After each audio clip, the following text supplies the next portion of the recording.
crime in South Africa is not a uniform phenomenon. That each year the South African Police Service presents its national crime statistics, and the picture that tends to be presented there is in terms of national crime trends. But even if you start unpacking those statistics, you start seeing that things are extremely varied in different parts of the country.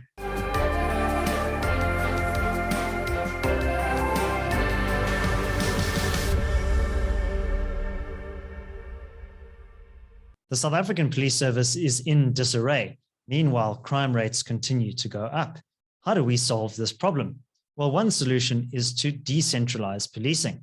This is an argument made by David Bruce, an independent policing researcher based in Johannesburg.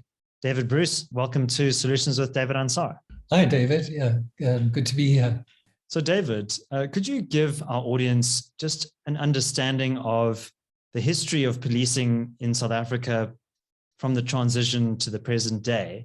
And what is it about the current system that, in your view, is perhaps not working? It's somewhat of a highly centralized system. Could you give an explanation of what kind of system we have at the moment? One way of just understanding it is that in the mid-1990s, during the constitutional negotiations, there were groups who were motivating for a kind of a federalist type of system, which would have a kind of more decentralized control over the police.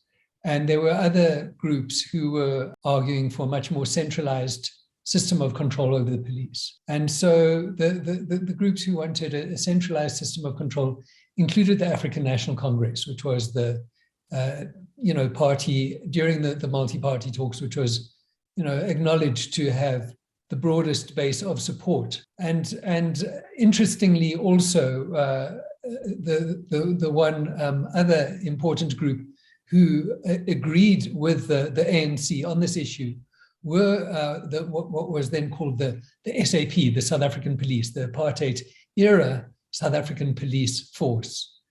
And so, but nevertheless, there was quite a lot of contestation around this issue. It's actually one of the issues around which there was some of the most contestation during the multi-party talks.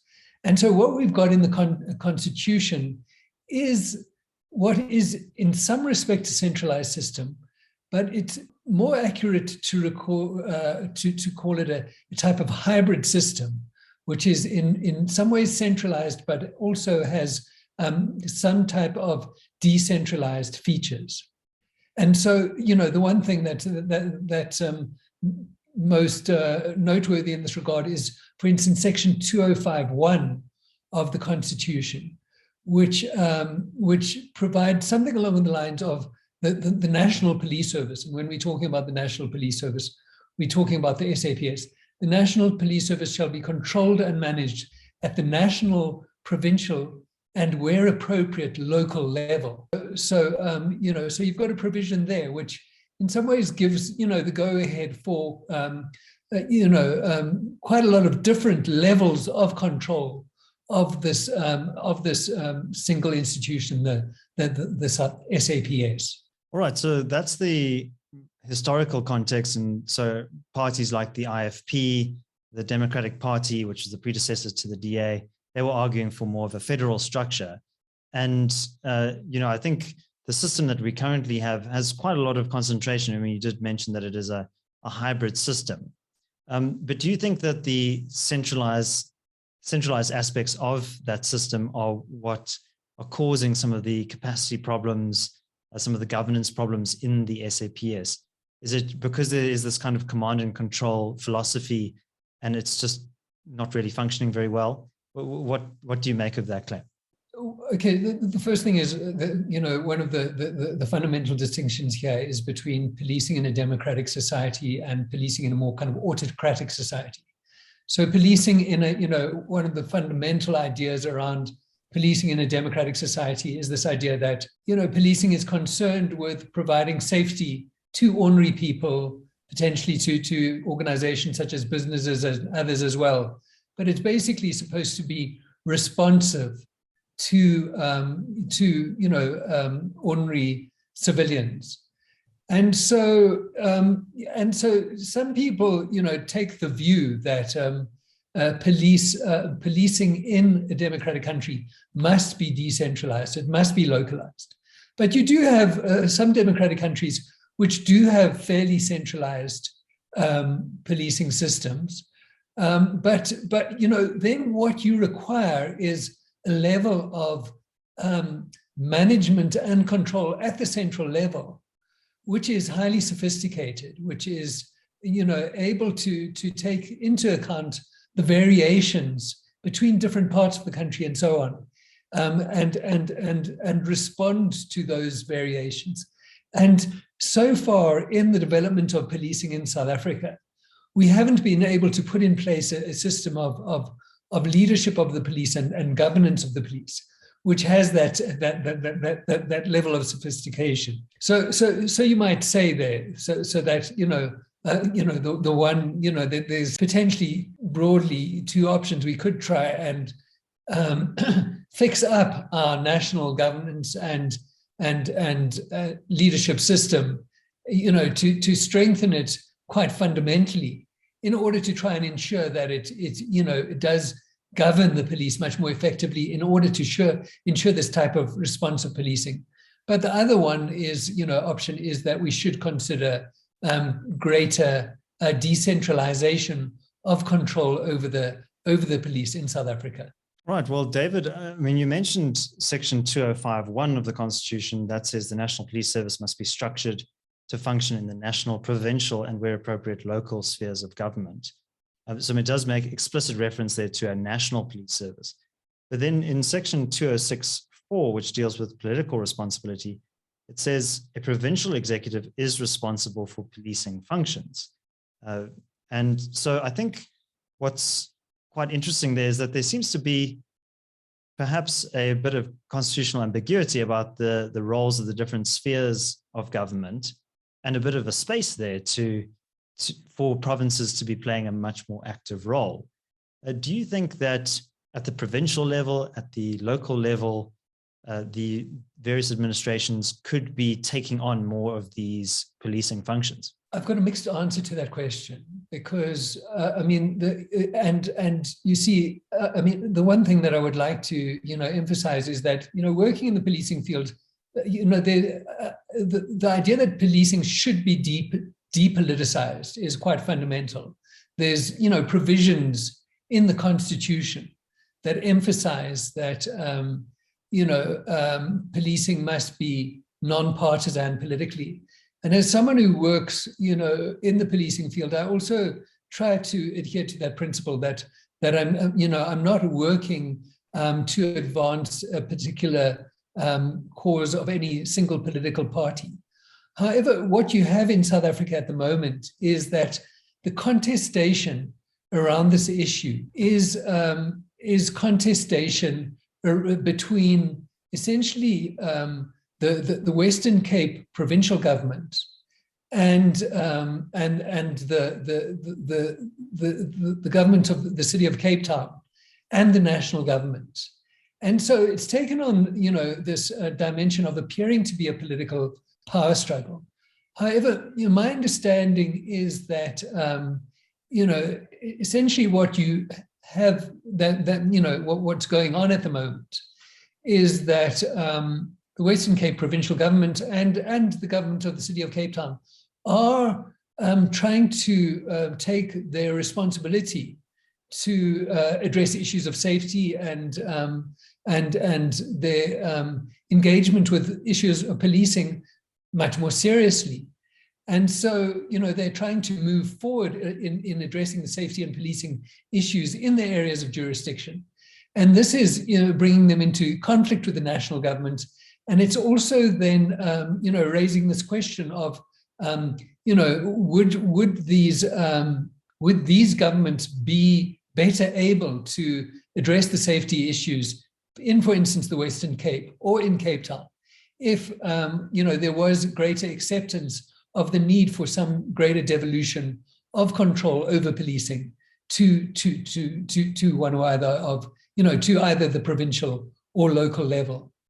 Okay, I mean, having said that, you see, so it seems that, for instance, the Western Cape Department of Community Safety has, the provincial government there has made an investment in the Department of Community Safety and in their work, and for instance, has prioritized the issue of significantly reducing levels of crime in the province. And for instance, has invested in, certain types of research around crime reduction, has, for instance, the Constitution refers to these idea of policing needs and priorities.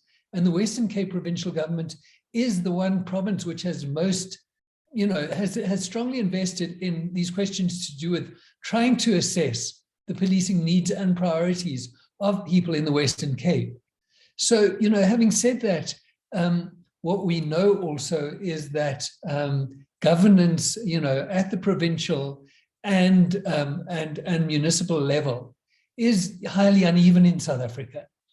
And so this capacity to govern policing is not uniformly distributed across the whole country. Potentially, for instance, if you're talking about the provincial government in the Western Cape, possibly in some of the other provinces, you could imagine that they might make do a decent job of it.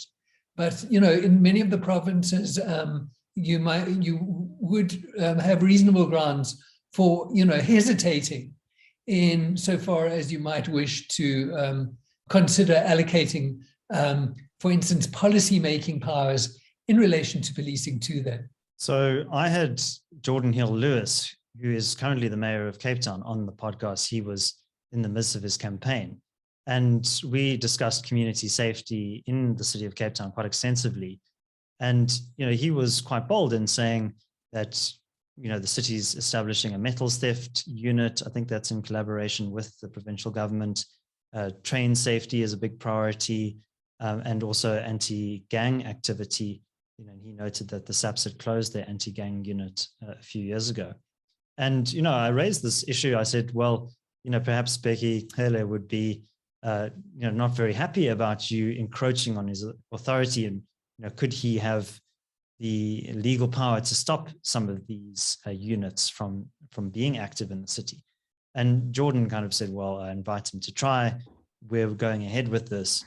So I think, I appreciate that, policing is something that affects us all, regardless of our political affiliation. But, there is fundamentally at the bottom of this, I think, a political problem around the ideological convictions of the ANC, which is very centralizing, and are not very happy about alternative poles of power being existing in society and potentially challenging the authority.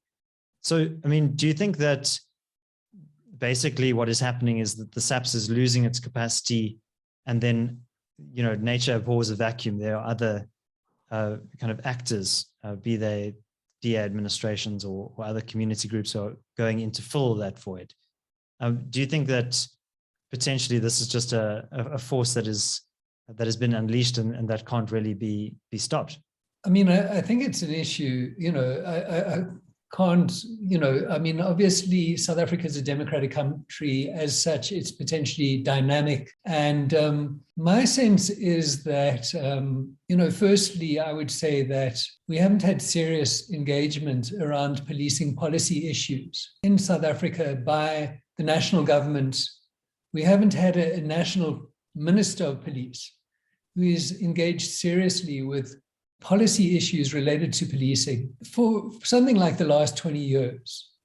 So, insofar, so there seems to be a tendency by the national government to respond to this question of, devolution or decentralization in a very defensive way. My understanding is that it's in some ways informed by a very narrow reading of the Constitution. The Constitution is, it's got, numerous provisions related to policing. There's a chapter on security services, starting with section 199, as far as I know, 199 and 200 both have numerous sub-provisions, and many of them are applicable to the SAPS. But then you've also got sections 206, 207, and 208, which all have numerous subsections. All of them are applicable to the police.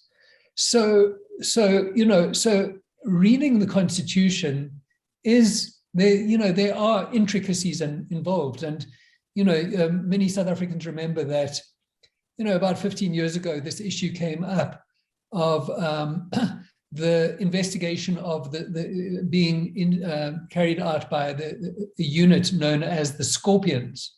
They were involved in an investigation of corruption charges related to Jacob Zuma. And so what happened at that point was that the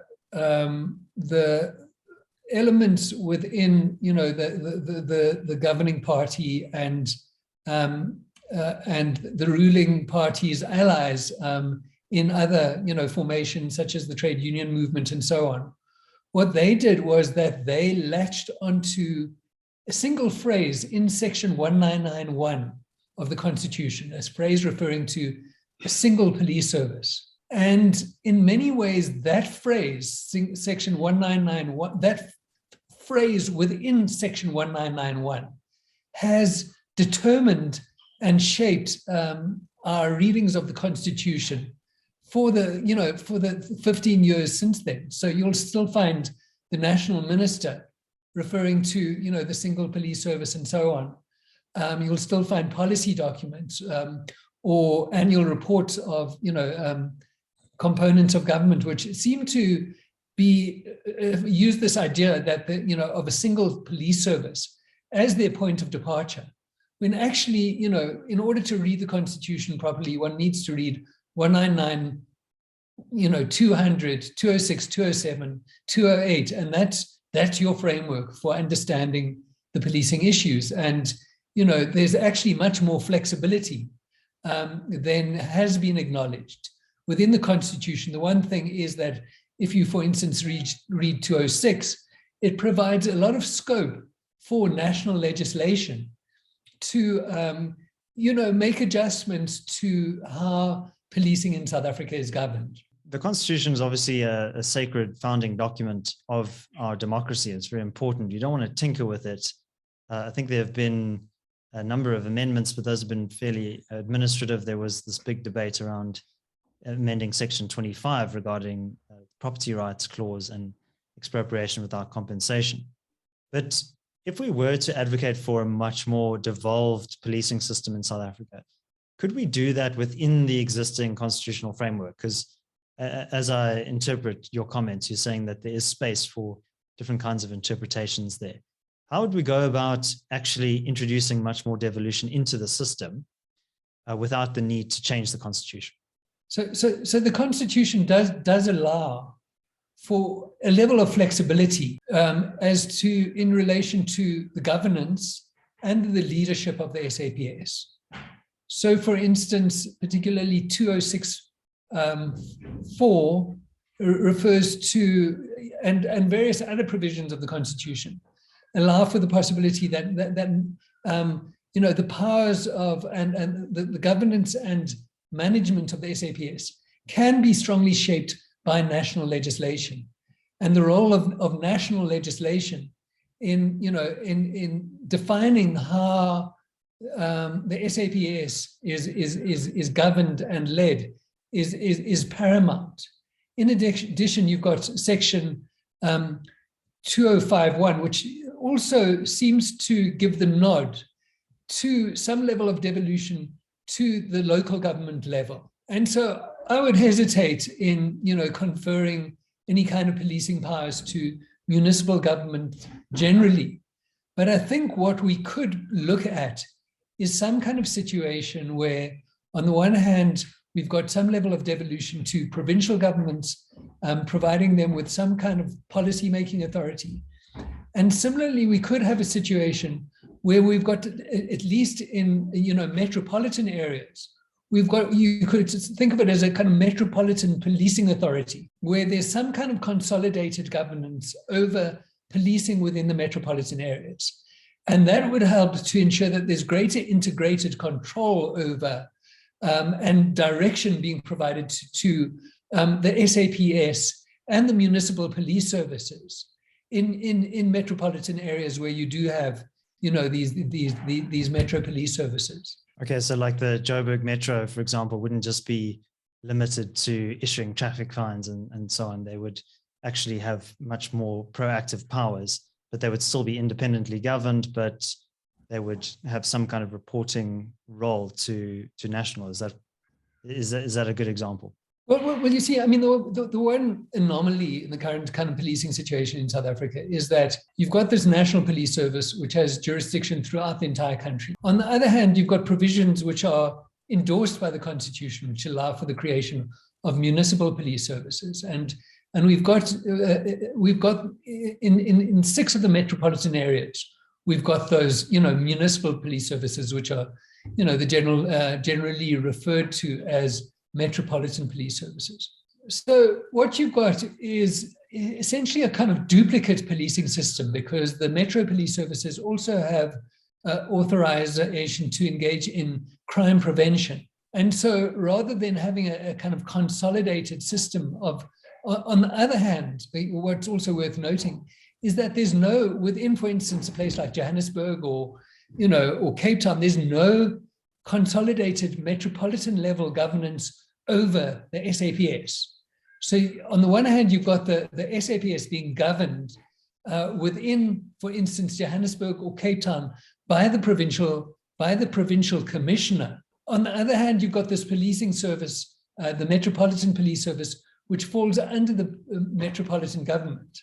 So you've got, 2 different police services with overlapping physical jurisdiction within these metropolitan areas, but you haven't got coordinated governance over these police services within those areas. And so, that's one of the factors that motivates strongly that you should have, some kind of, that the governance arrangements in relation to policing should be reconsidered and reorganized, particularly at the metropolitan level. Yeah, I mean, one of the concerns then is that, I think it's quite important to be able to ring fence certain activities.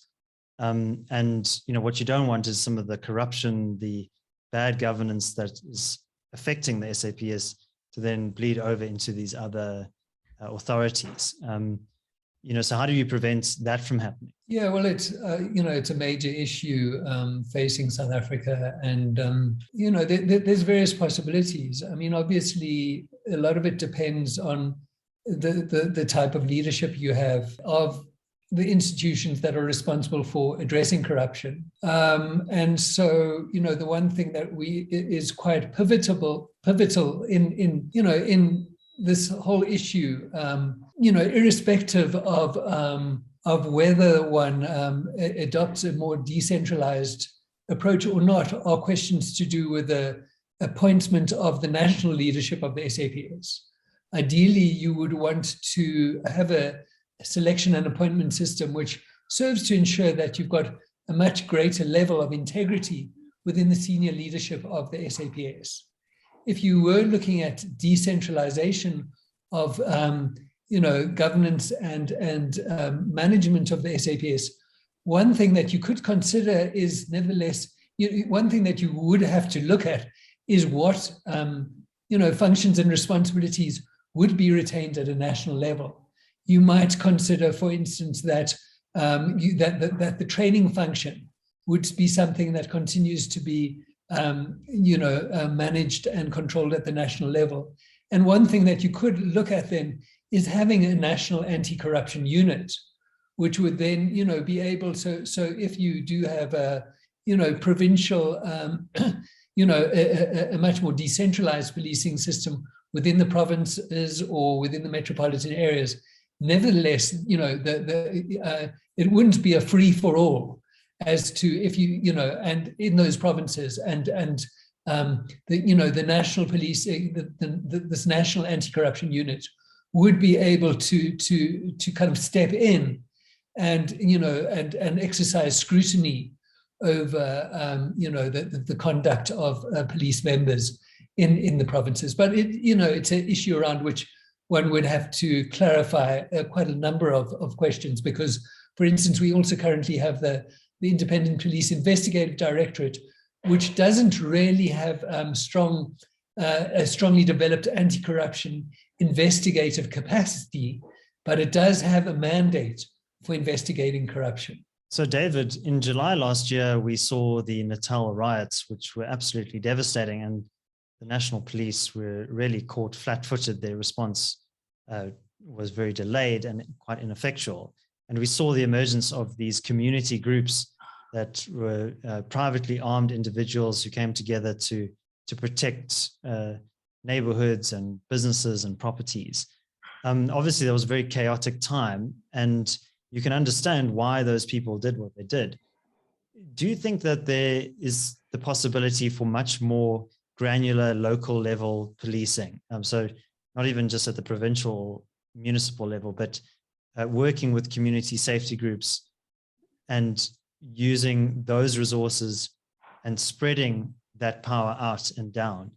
There are obviously negative externalities potentially around vigilantism. So how do we crowd in some of those community groups and kind of take the burden off of the national police, because they seem not to be coping? You're raising a number of different issues. I mean, maybe I can just, clarify, in terms of the issue that I'm essentially focusing on right at the moment. It is about the SAPS, the National Police Service. It's about, I'm asking people to consider how we might reorganize the governance of the SAPS in order to make the SAPS more responsive. The one point that I would go back to in answering your question is just this, that, I referred much earlier on in this conversation to the multi-party talks that took place in the mid-1990s. And this question of how the SAPS was going to be controlled and governed, and whether it was going to be decentralized or not. And the one major anxiety from the African National Congress at that time was that a decentralized system of control over the SAPS would be used to obstruct the potential for, democratization and transformation of South African society towards a more non-racial society. And so, there seemed to be reasonable ground at the time for the ANC to believe that there was a risk of secession, potentially in KwaZulu-Natal itself, potentially by, groups associated with the right wing. And so, insofar as I'm motivating for some level of devolution of control over the SAPS itself, it is within a framework where I would, it would still be a system where, the national government and the National Minister of Police are still the ultimate authority over the SAPS. And so the type of system that I'm talking about is one, which does operate in some countries where you have a kind of subordinate system of authority. So, for instance, if you look at policing in England, the Home Office, which could be compared to the National Ministry of Police in some ways, does have a kind of level of centralized control over policing. The control that is exercised by the various kind of more regional police services is exercised in a manner which is kind of subordinate to directives which are provided at the centralized level. So I mean, that's just that's almost a kind of caveat to the question that you are asking. But then, I mean, a second point just then is that I think what, moving forward on this issue, and, it's something that I kind of feel that I kind of recognized more clearly when I was looking at policing systems in African countries, is that in most African countries, the national policing, the state police are not the principal providers of security for most people. And so you do have, various kind of community groups and so on involved as, security providers in one way or another. And what goes hand in hand with that is often, forms of vigilantism and so on. often extremely kind of brutal types of policing. So, in moving forward, I mean, I think, talking about if we are having a genuine discussion about the future of policing in South Africa, we need to have a mindset which is quite kind of open-ended. We're talking about, we aren't, talking about, we've the policing conversation in South Africa has often been shaped by a kind of type of mindset which is almost kind of based on, what one almost assumes or understands is what happens in Western countries, which are much more kind of, where the state resources to provide policing services are far greater than they are in a country like South Africa. So just, I would, the agenda that I believe that we need to work with is one where we are very seriously looking at trying to improve the SAPS itself. We're trying to look at ways to, and part of improving the SAPS may involve some level of decentralization of governance and management of the SAPS. At the same time, the issue that you're raising about the involvement of community members, about other security organizations, private security, and so on, is something that we might need to integrate much more actively into this conversation about policing in South Africa. Yeah, I mean, just going back to my conversation with Jordan, I mean, he was saying that their anti-gang units had a lot of success just engaging with communities on the ground level, right? Because they are embedded in these social networks. They know who the problem individuals are, etc. So they can really help to alleviate the burden on the police. But, I think, fundamentally what we are dealing with are political questions. I mean, if you consider the closure of the commando units, if you will, that used to do quite a lot of work in rural areas, now you have this complete void of policing in rural areas and this spate of farm attacks as well. So I think you can't really blame these communities for wanting to protect themselves and their families in the absence of the state. Question is, how do you mitigate against this downside of excessive use of force or acting outside of the law, for example?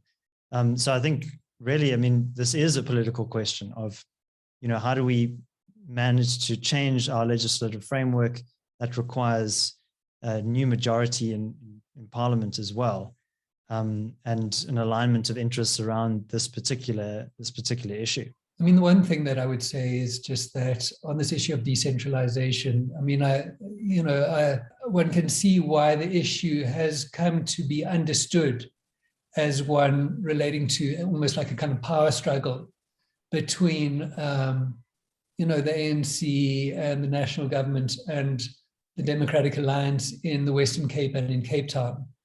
But I mean, my understanding is that, it doesn't necessarily need to be understood in those terms, that essentially if one's looking at how to strengthen policing in South Africa, how to improve safety for people in South Africa, it's something that the idea of decentralization is something that one needs at the very least to have an open mind to. I mean, insofar as you're raising an issue to do with the involvement of civilians in providing security and in a type of policing function, I mean, the one thing, of course, is to say that, in the 1990s, South Africa embraced the concept of community policing. And so this idea that the police service itself should be engaged very actively with community members and should work with them in a very active way, is, part and parcel of the philosophy of policing that has formally been embraced in South Africa. However, unfortunately, what's happened is that it's been embraced in a very kind of limited type of way. So the idea of community policing has come to be seen as synonymous with community police forum. And and then there's been the story of community police forums has, at the very best, been a very uneven one. In some areas, they've been, relatively productive and constructive structures, been able to work with the police in making a contribution to safety at the local level. But in other places, they've in many ways become, for instance, politicized, and have played a very limited and sometimes counterproductive role. However, there are community policing itself, the formal philosophy of community policing, as endorsed in our kind of formal policing documents, does not itself envisage that police that members of the public would themselves become directly involved in performing policing functions. The types of structures or systems that you do have for that kind of thing are, on the one hand, the police reservist system. A second one, which and the Western Cape government again has been an innovator in this regard, is what are called neighborhood watches. So, again, neighborhood watch is in some ways a concept which has been imported from overseas, but elsewhere in the world, it doesn't necessarily mean involving police community members directly in a kind of type of community patrol function. But in South Africa, the way in which the concept has been interpreted has been one in which community members have been involved in a type of policing function. You also have that, for instance, in Gauteng, you do also have the provincial government here has implemented a community patroller system. So these are some of the examples of ways in which community members have begun to become much more directly involved in a type of role where it goes beyond a kind of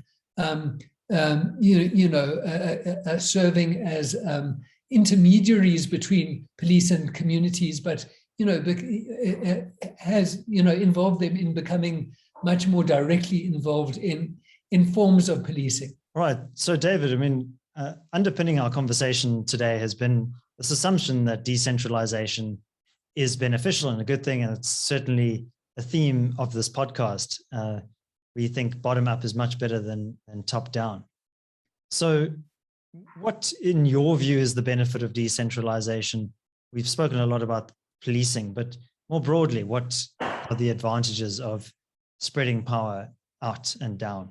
Okay, well, one can give a long answer to this question, but the short answer that I would give is simply this, that crime in South Africa is not a uniform phenomenon, that each year the South African Police Service presents its national crime statistics, and the picture that tends to be presented there is in terms of national crime trends. But even if you start unpacking those statistics, you start seeing that things are extremely varied in different parts of the country.